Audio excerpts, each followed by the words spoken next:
নমস্কার, আমি টেউটো হাঁসপুকুর থেকে বলছি। ব্যাপারটা হচ্ছে কি যে আমাদের এই যে বাংলাদেশের যে স্যাটেলাইট, এই বাংলাদেশের স্যাটেলাইট থেকে এখন বর্তমান বিগত যেসব খুবই ডেঞ্জার, মানে মানুষের ব্রেনের ভারসাম্য চেঞ্জ করে যাচ্ছে। মানে ভার্সান, যে কথা বলার সেই ভার্সান চেঞ্জ হচ্ছে। প্লাস দেখা যাচ্ছে রাতের বেলা শুয়ে আছে স্যাটেলাইট দিয়ে, সেখানে কিন্তু আরামসে মার্ডার করা যাবে। মানে সকালবেলা উঠে বলবে হার্ট অ্যাটাক হয়েছে, হ্যাঁ, বা ব্রেন হ্যামরেজ হয়েছে। এই সমস্ত কিন্তু রেডার থেকে বা স্যাটেলাইট থেকে করা যাবে। তো আমাদের ভারতে তো দেখার তো কেউ নেই, হ্যাঁ, সব তো জিহাদে ঢুকে বসে আছে। তো এগুলো যারা আমাদের পুলিশ কর্তা বা আমাদের যে সেনাবাহিনী, তাদের উপরে বলছি সচেতন বা সজাগ হতে। আমাদের মানে গরিব মানুষ যারা আছে তাদেরকে এগুলো কিন্তু এসটি সম্প্রদায়, তাদেরকে মারা হচ্ছে অ্যাকচুয়ালি।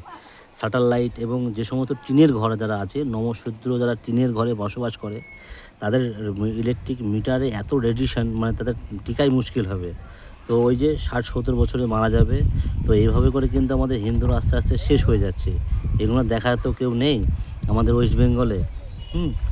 জয় হিন্দ, বন্দে মাতরম, এগুলো যেন দেখা হোক।